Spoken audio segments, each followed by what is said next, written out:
তৈলের অভাবে আমাদের কৃষকদের কৃষি জমিন শুকিয়ে যাচ্ছে। কৃষক হাতে কৃষি কার্ড নিয়ে পাম্পে পাম্পে ঘুরতেছে, এরপরে সে এক ফোঁটা তৈল পাচ্ছে না।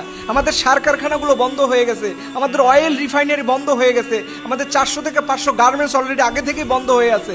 আপনি বুঝতেছেন এটা আমাদের জন্য কতটা অশনি সংকেত। এরপর আমাদের মন্ত্রীরা কেমন করে বলে যে আমাদের তৈলের কোনো সংকট নাই। এই যে এসএসসি পরীক্ষা চলতেছে, ছাত্রছাত্রীরা একটু সুন্দরভাবে পড়াশোনা করবে, তার জন্য তারা বিদ্যুৎ পাচ্ছে না। উচিত ছিল না সন্ধ্যা 7টা থেকে রাত 10টা-11টা পর্যন্ত নিরবচ্ছিন্নভাবে বিদ্যুৎ থাকবে? দেখেন, আমরা 71-এর যে স্বাধীনতার কথা বারবার বলি, আসলে আমাদের দেশটা কতটুকু স্বাধীন।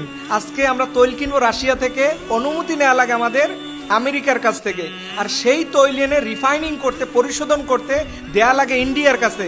বলেন, এরকম 3-4টা দেশের সাথে কন্ডিশন করে যে 3-4টা দেশের মন জোগাইয়া কোনো স্বাধীন রাষ্ট্রকে চলতে হয়, এরকম একটা দেশের কথা আপনি আমাকে বলতে পারবেন? আমাদের এই দেশের এখন বর্তমান অবস্থা করোনার চাইতেও খুব খারাপ চলতেছে, অথচ আমাদের দেশে এখন গুপ্ত গুপ্ত রাজনীতি চলতেছে। এই গুপ্ত গুপ্ত স্লোগান বাদ দিয়ে উচিত ছিল সরকার এবং বিরোধী দল সবাই মিলে কিভাবে দেশের এই সংকটময় অবস্থা পার করা যায় সেটার জন্য কাজ করা। দেখেন, কারো 2 লিটার তৈলের কারণে তার ফ্যামিলি চলতে পারে না।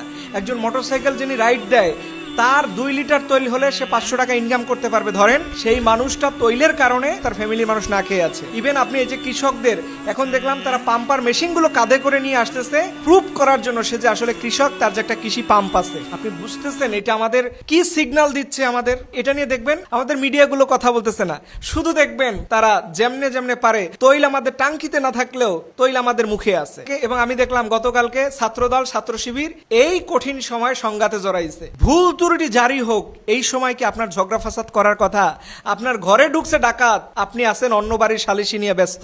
আহারে, আমাদের দেশটা, আমাদের ছাত্ররা এই যে নোংরা রাজনীতির পিছনে কেন দৌড়াচ্ছে আমি বুঝি না। আমার খুব খারাপ লাগে এগুলো। আমি একদম ছাত্র রাজনীতির পক্ষে না, এটা আমি প্রথম থেকেই বলতেছি। ছাত্র রাজনীতি এদেশে কোনো দরকার নেই, কারণ এই ছাত্ররা অন্যের গোলামি করে। এর জন্য বলবো, সরকার বিরোধী দল সবাই মিলে এই দেশের তৈল না থাকলে কি হবে এটা আপনি চিন্তাও করতে পারবেন না ভাইরা। এটার সমাধানের রাস্তা খুঁজতে হবে, জনগণকে বাঁচিয়ে রাখতে হবে। এই ব্যাপারে সরকার যেন দ্রুত পদক্ষেপ গ্রহণ করে এবং পাশাপাশি হিংসা বিদ্বেষের রাজনীতি বাদ দিয়ে আসুন আমরা সবাই মিলে একটা বাংলাদেশ গড়ি। আল্লাহ তাআলা আমাদের তৌফিক দান করুন।